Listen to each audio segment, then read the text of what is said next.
और अब बात कर लेते हैं, चूंकि कई सारी फैक्ट्रियां जहां पर छुट्टी कैंसिल की गई हैं, जिसमें जबलपुर की खमरिया ऑर्डिनेंस फैक्ट्री का भी जिक्र है। दरअसल आपको बता दें कि ये समय क्रूशियल है। ये क्रूशियल समय को देखते हुए ये एक लेटर वहां पर जारी किया गया कि इस समय राष्ट्र सुरक्षा सर्वोपरि, ये देखते हुए जो कर्मचारी हैं वहां की छुट्टियां रद्द कर दी गई। पश्चिम बंगाल की Kasipur gun and shell factory, वहां की छुट्टियां भी रद्द कर दी गई हैं। ओडिशा की बादमाल ऑर्डिनेंस फैक्ट्री में भी छुट्टियां रद्द कर दी गई हैं। तो चंद्रपुर ऑर्डिनेंस फैक्ट्री में दरअसल पिनाका रॉकेट लॉन्चर बनाए जाते हैं। एयरफोर्स के बम वहां पर बनते हैं, टैंक के गोला बारूद वहां पर बनते हैं और हाई एक्सप्लोसिव गोले, तोप गोले वहां पर तैयार किए जाते हैं। जो तोपों के गोले होते 81 mm और 51 mm के।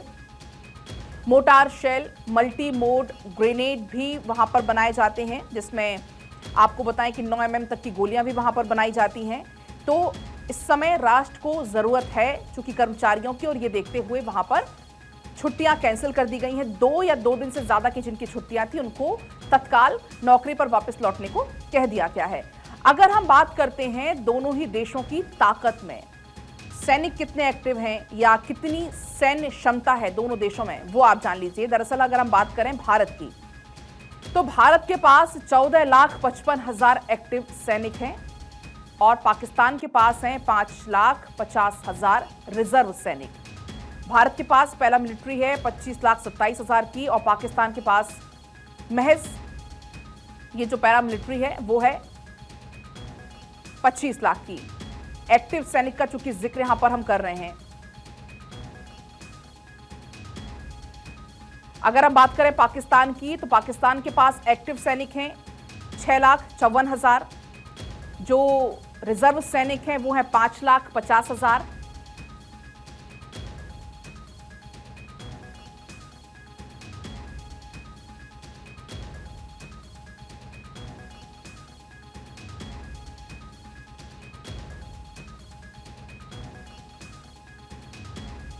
तो मैदान का सिकंदर कौन है वो आप जान लीजिए। अगर हम बात करते हैं सबसे पहले भारत को, आप जानिए। भारत के K9 वज्र थंडर टोप भारत के पास है। 155 कैलिबर प्रति मिनट 9 गोले ये दाग सकता है। और अगर हम बात करते हैं भारत की तोप की रेंज, इसकी 50 किलोमीटर तक ये कवर कर सकती है। K9 वज्र थंडर टोप है, 155 कैलिबर है, प्रति मिनट 9 गोले ये दाग सकती है। और अगर हम बात करते हैं पाकिस्तान की, तो पाकिस्तान के पास SH-15 हॉवित्जर है तोप, जो कि प्रति मिनट 6 गोले दाग सकती है।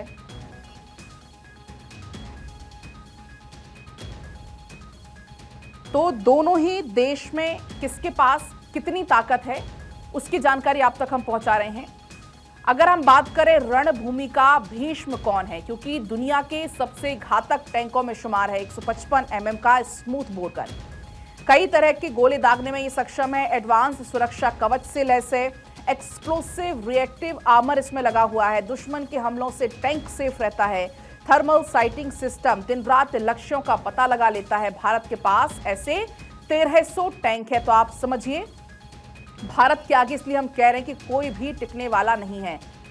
अब हम बात करते हैं अर्जुन की, भारत के अर्जुन की। मैन बैटल टैंक एडवांस कवच सिस्टम है, जबरदस्त फायर पावर इसकी है। 120 mm की तोप, लेजर गाइडेड मिसाइलों से ये लैस है। तो भारत का अर्जुन जिसका जिक्र यहां पर कर रहे हैं हम, काफी शक्तिशाली ये है। एडवांस कवच सिस्टम से लैस है, जबरदस्त फायर पावर इसकी है। 120 mm की तोप, लेजर गाइडेड मिसाइलों से भी ये लैस है। मैन बैटल टैंक एडवांस कवच सिस्टम से जो कि लैस है। भारत पाकिस्तान के बीच जो कि तनावपूर्ण स्थिति बनी हुई है, इसी बीच रक्षा मंत्री राजनाथ सिंह ने यह कहा कि देश जैसा चाहते हैं वैसा होकर रहेगा। अगर देश पर कोई आंख उठाता भी है तो उसको करारा जवाब दिया जाएगा। आतंकियों को जवाब देना मेरी जिम्मेदारी है। देश तपस्या भी कर रहा है और ऐसे में देश जानता है तपस्या भी कैसे करते हैं और तलवार भी कैसे चलानी है।